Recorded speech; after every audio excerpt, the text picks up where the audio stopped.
आनंदाचा क्षण आहे. प्रभाग क्रमांक 14 मधून तुम्हाला उमेदवारी मिळाली आहे. कसा आनंद व्यक्त करताय, काय सांगाल? आनंदाचा क्षण तर खरोखरच आहे. मी सौ मनीषा अनंता भोपळे, शिवसेना उद्धव बाळासाहेब ठाकरे या पक्षामार्फत मी आपल्या या मीरा भाईंदर महानगरपालिकेच्या निवडणुकीच्या रिंगणात उतरलेली आहे. आणि आनंदाचा क्षण याच्यासाठी आहे की सातत्याने 15 वर्ष सत्तेत असून सुद्धा जो या प्रभागाचा अविकसित प्रभाग माझा राहिलेला आहे, त्या प्रभागाचा विकास करायचा आहे आणि त्याच्यामुळे नक्की 100% प्रयत्नशील राहील.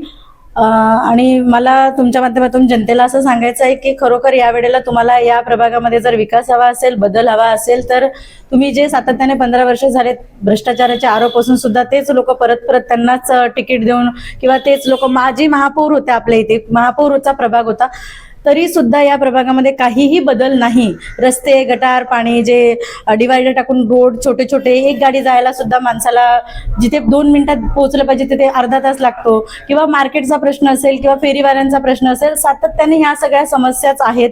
आणि 15 वर्षापासून अजून एक सांगायचं आहे की गेले 15 वर्ष आपल्या ज्या BSCP योजनेत जे भ्रष्टाचार झालेले आहेत, त्या भ्रष्टाचारी लोकांना परत त्यांच्यावरती आरोप होऊन गुन्हे दाखल होऊन सुद्धा परत तेच लोक जर रिपीट आपल्या प्रभागामध्ये होत असतील तर हे आपल्या प्रभागासाठी कितपत योग्य आहे हे लोकांनी विचार करायचा आहे. आता मी तर मैदानात उतरलेली आहे. मला त्यांची जर साथ मिळाली तर नक्कीच या प्रभागाचा विकास करून दाखवेल. एवढंच बोलते. जय महाराष्ट्र, जय हिंद. आणि ज्येष्ठ नागरिकांसाठी भविष्यामध्ये तुम्ही काय करणार?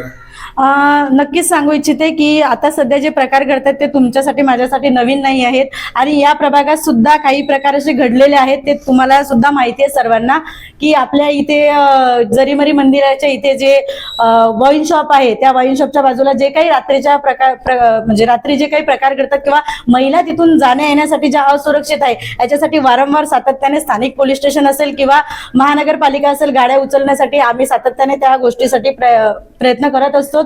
आणि मी नक्की सांगेल की तो सगळा प्रकार जो आहे तो मी नक्कीच बंद करेल. पर्यावरणासाठी काय करणार आहे? पर्यावरणासाठी सगळ्यात महत्वाचा मुद्दा तुम्ही घेतलात भाऊ. खरोखर जे RMC प्लांट आहेत, तुम्ही बघितलं तेवढे आंदोलनं झाले, तेवढं सगळं झालं, पण या सत्ताधारी लोकांमुळे, कारण राज्य सरकार, केंद्र सरकार सगळीकडे त्यांची सत्ता आहे, त्याच्यामुळे त्या RMC प्लांट बंदच होत नाहीयेत. आणि जे स्थानिक आपल्या प्रशासन, जे स्थानिक प्रशासनात आणि याच्यामध्ये सत्तेमध्ये बसलेले लोक होते, त्यांनीच कुठेतरी त्या गोष्टीला वाव दिलेला आहे, त्यांनीच कुठेतरी त्या गोष्टीला बढावा दिलेला आहे. त्याच्यामुळे आंदोलनं करून सुद्धा लोकांचे मुलांचा जीव जाऊन सुद्धा ते RMC प्लांट बंद झालेले नाहीयेत. तर मी नक्की माझ्या या प्रभाग 14तील जनतेला वचनबद्ध राहील की ह्या सगळ्या गोष्टी, बघा, सत्तेशिवाय पर्याय नसतो माणसाला. आम्ही कितीही मेहनत केली, कितीही कामं केलेत, तरी सत्तेशिवाय पर्याय नसतो हे म्हणतात ना, ते खरंच खरं आहे. आणि तुम्ही जर या वेळेला आम्हाला ती संधी दिलीत तर आम्ही नक्की ह्या सगळ्या गोष्टी करण्यास वचनबद्ध राहू. एवढं मी माझ्या पक्षाच्या नागरिकांना काय सांगू इच्छिता? मी प्रभागातील नागरिकांना हेच सांगू इच्छिते की आता तुम्ही 3 पंचवार्षिका बघितलेल्या आहेत की विकासाच्या नावावरती भोपळाच आहे आपल्या हातामध्ये, बरोबर ना?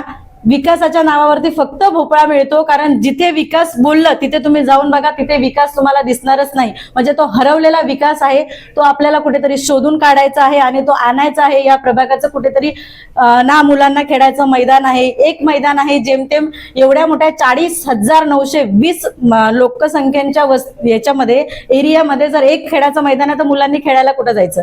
जे खेळाचे भूखंड आहेत ते भूमाफिया त्याच्यावरती कन्स्ट्रक्शन करून सगळे बसलेले आहेत, बरोबर? हे कुणामुळे? ह्या जे 3 पंचवार्षिका झाले सातत्याने निवडून येतात त्या लोकांमुळे. कारण त्यांना माहिती आहे आमचं कोणी काहीच बिघडवू शकत नाही. कारण आपण मतदार आहोत, आपण आपल्या हातामध्ये ते एक डॉक्टर बाबासाहेब आंबेडकरांनी तो तुम्हाला हक्क दिलेला आहे. तुम्ही त्या हक्काचा तुम्ही वापर करून तुम्ही या सगळ्या गोष्टीत बदल घडवू शकता.